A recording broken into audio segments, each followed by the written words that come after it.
Primeira coisa que nós precisamos identificar, que há espécies e formas de sofrimento, né? Vamos dar um exemplo. Quando você sofre uma dor, você está com uma pedra no rim, que é uma das piores dores que tem, né? Se você tem uma pedra no rim, você tem um sofrimento concreto, real. É o seu corpo que padece. E aí você corre atrás de todos os recursos da medicina para aliviar aquele órgão que está sofrendo. Aliás, sentir dor tem que ser para nós um motivo para ir ao médico. Nunca de tomar um analgésico. Às vezes a gente resolve a dor com analgésico. Isso é, o organismo está mostrando para você que alguma coisa está errada, e é bom que a gente sinta dor, porque a dor é a manifestação daquilo que não está bem. No momento em que a dor é manifestada, nós temos uma espécie de sofrimento. E aí a gente sofre até o momento em que aquela dor é saciada, é sanada. Muitas vezes com medicamento, muitas vezes precisa de uma intervenção cirúrgica, uma dor muscular, por exemplo, uma massagem vai embora, o sofrimento vai embora. Só que pelo que eu percebo, o seu sofrimento é mais do que isso, né? Ele não se localiza, ele não pode ser radiografado, ele não pode ser detectado no exame de sangue. O que muitas vezes, e aí vem a outra espécie de sofrimento, que é o sofrimento muitas vezes psicológico, o sofrimento espiritual. O que é que alimenta o sofrimento psicológico? O pensamento. A gênese do sofrimento psicológico é aquilo que a gente pensa. Pode observar. Quantas vezes você ficou sofrendo por aquilo que você estava pensando? O pensamento é a fonte de toda dor. Psicológica é. E muitas vezes você tem o pensamento atingindo o seu corpo por causa da força que ele tem. Se você tem ansiedade, você vai fazer um discurso e você está pensando no medo que aquele discurso lhe traz. E você permite que aquele medo lhe domine. Isso é, você alimentou o pensamento. Eu estou com medo. Você está alimentando o medo através do seu pensamento. Você começa a ter dor de barriga. Não é assim? Você começa a ter dor nas pernas, você começa a ter dor nas costas, porque você vai ficando tenso, você joga toda a sua atenção no pescoço, enfim. O pensamento atingiu o seu corpo. Muitas vezes o que acontece conosco é isso. Pode observar que boa parte dos sofrimentos que nós temos, eles são frutos dos nossos pensamentos.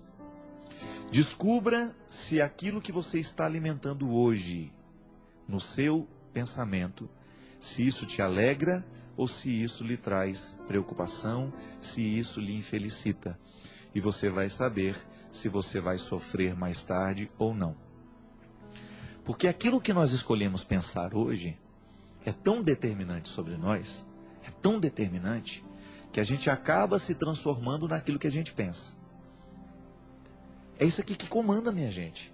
Se você acordar amanhã acreditando que você é incapaz, que você não vai dar conta de nada, que você é um nada nessa vida, você realmente tem todas as chances de se transformar um nada nessa vida, porque você será influenciado por aquilo que você pensa de você.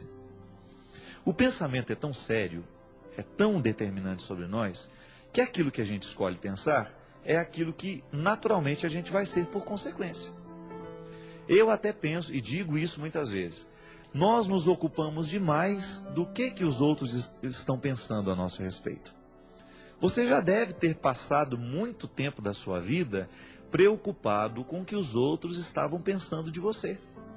Você gerou sofrimento, porque você ocupou o seu pensamento daquilo que os outros pensam de você, mesmo que não seja verdade.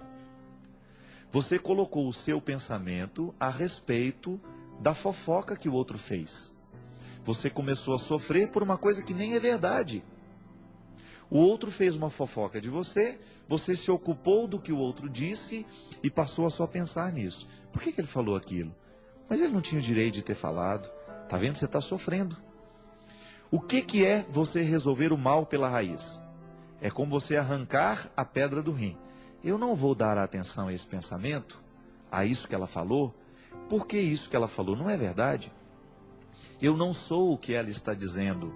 Então você elimina o poder daquele comentário sobre você. Você purifica o seu pensamento. Naturalmente você deixa de sofrer por aquilo que estava te fazendo sofrer. Você ocupa a sua mente de uma coisa boa. Você vai se recordar daquilo que você sabe de bom a seu respeito. Aí você neutraliza o poder daquele comentário ruim. Por exemplo, quando você se ocupa do que o outro está pensando de você, geralmente você se esquece do que você sabe a seu respeito. O outro pensa sobre você, acaba dominando seu pensamento. Pronto, aqui que está. Não é o que o outro pensa sobre você que tem que ser determinante. É o que você pensa de você mesmo. E aí, muitos sofrimentos nascem daquilo que eu penso sobre mim. Se eu me acho um incapaz, porque alguém um dia me disse isso e eu acolhi, se eu me acho uma pessoa ruim, se eu me acho uma pessoa feia, eu dificilmente vou ter condições de superar isso que eu acho de mim, porque eu estou alimentando este pensamento. Minha gente, o pensamento é a nossa matriz, o resto é filial. E nós, quando nós temos esse sofrimento psicológico, a gente sofre por causa daquilo que a gente está pensando. Quantas vezes as pessoas vêm até mim, angustiadas, sofrendo, padre, eu estou tão preocupado. Outro dia eu atendi uma filha, uma senhora, que estava preocupada demais, porque a filha estava mudando de religião. E ela veio me dizer aquilo como se aquilo fosse o maior sofrimento do mundo. E ela chorava mesmo, minha gente. Padre, nós sempre fomos tão católicos. A minha filha não tinha o direito de fazer isso. Minha filha está se transformando em evangélico. E eu disse para ela, minha senhora, a senhora tem razão de sofrer por tudo isso que a senhora está sofrendo?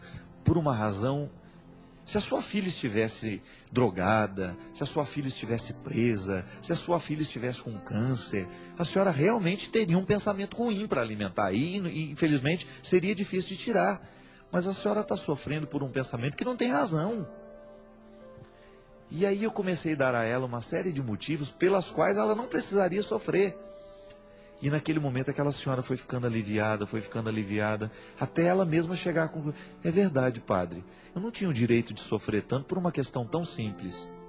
Está vendo como é fácil libertar uma pessoa do sofrimento psicológico? Porque você modifica um pensamento ruim por um pensamento bom. Quantas vezes você ficou sofrendo porque você ficou alimentando dentro de você, do seu cérebro um pensamento ruim sobre os outros? É igual fofoca. Essa semana até eu me diverti muito, né, vendo o Eto e a Luzia no programa Sorrindo para a Vida dessa semana, que eles estavam falando justamente dos fofoqueiros de plantão. Eu não sei o que foi carta anônima que chegou aqui, e o Eto estava assim, dizendo, né, com tanta simplicidade. O Eto é muito simples, e ele fala diretamente aquilo que a gente precisa ouvir, né? Eu gosto muito de ouvi-lo. E ele estava dizendo, se tem uma coisa que me irrita numa pessoa, é esse negócio. Falaram, comentaram. Esse sujeito já é indeterminado, não é?